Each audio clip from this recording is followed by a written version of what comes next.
A construção civil, assim como outras áreas, vem apresentando cada vez mais um acelerado processo de renovação tecnológica de seus componentes, materiais, técnicas e métodos.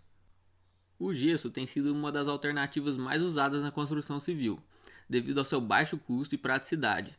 O uso como revestimento interno vem crescendo rapidamente por proporcionar um acabamento fino quando bem aplicado e poder ser aplicado diretamente sobre o substrato quando feito de blocos, dispensando o revestimento de argamassa, diminuindo o custo e agilizando o processo.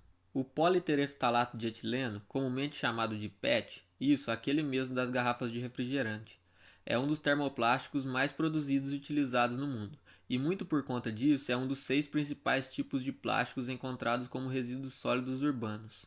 Além disso, o Brasil é um dos maiores produtores de soja do mundo.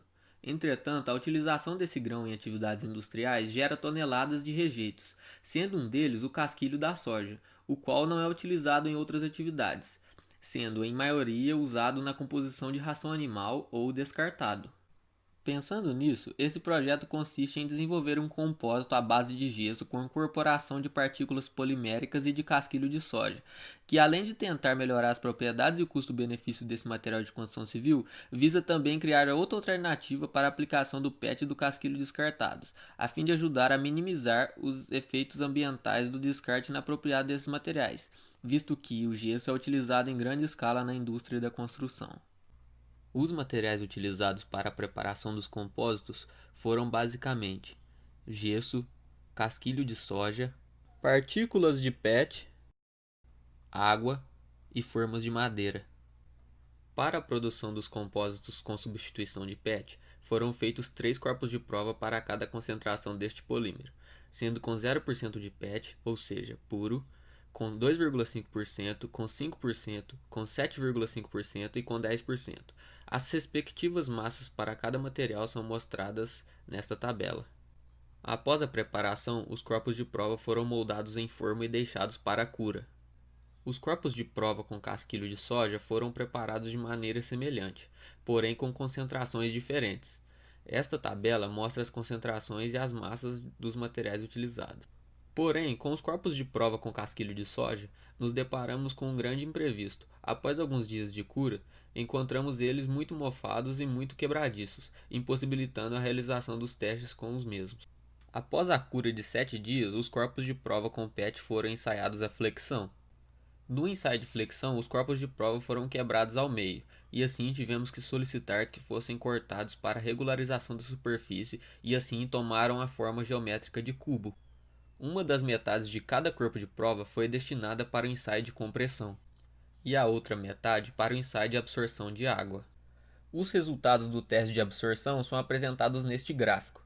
É possível notar que a absorção aumentou com o aumento da concentração de polímero, e isso se deve à conformação dos flakes de polímero no interior da massa de compósito, pois durante o processo de homogeneização do mesmo, não se tem controle de como as partículas poliméricas vão ficar dispostas, podendo criar pequenos espaços de ar que são responsáveis pelo aumento da porosidade e das consequentes diminuição da densidade e elevação da taxa de absorção de água. Os resultados do teste de flexão são apresentados neste gráfico. É possível notar que com o aumento da concentração de polímero, a resistência à flexão foi reduzida. Isso pode ser explicado pois na flexão tem-se concomitantemente esforços de compressão e tração em regiões diferentes da seção transversal do corpo de prova. O aumento da concentração de polímero gera uma redução da quantidade de gesso, que por sua natureza cerâmica é um material que se comporta bem quando submetido à compressão. Portanto, ao se retirar material com boa resistência à compressão e adicionar PET, que não tem boas propriedades mecânicas quando comparado ao gesso, há uma redução da resistência à compressão. E ao se reduzir a resistência à compressão na flexão, a região do material que está sendo tracionada é mais solicitada. E como o gesso não se comporta bem à tração, e o PET adicionado não é uma fibra e sim uma partícula, o corpo de prova se rompe com mais facilidade. Os resultados do teste de compressão são apresentados neste gráfico. É possível notar que com o aumento da concentração de polímero, a resistência à compressão foi reduzida. Isso pode ser explicado pelo mesmo motivo da queda da resistência à flexão. Porém, aqui, o corpo de prova estava submetido somente à compressão, e com a retirada do gesso, que é um material bom para a compressão, sendo substituído por polímero, a resistência à compressão é reduzida. Outro motivo que deve ser considerado para a redução da resistência, para ambos os ensaios, é que a aderência entre o gesso e o PET não é grande, por se tratar de materiais com diferentes propriedades de ligação química, um material polimérico e um material cerâmico. Portanto, o elo fraco do sistema é justamente a interface entre o polímero e o cerâmico, onde provavelmente foi o centro de origens de discordâncias ou fissuras, quando solicitado mecanicamente. A principal melhoria a ser aplicada no projeto seria a troca do flake de PET pela fibra desse polímero, a fim de melhorar a resistência do material.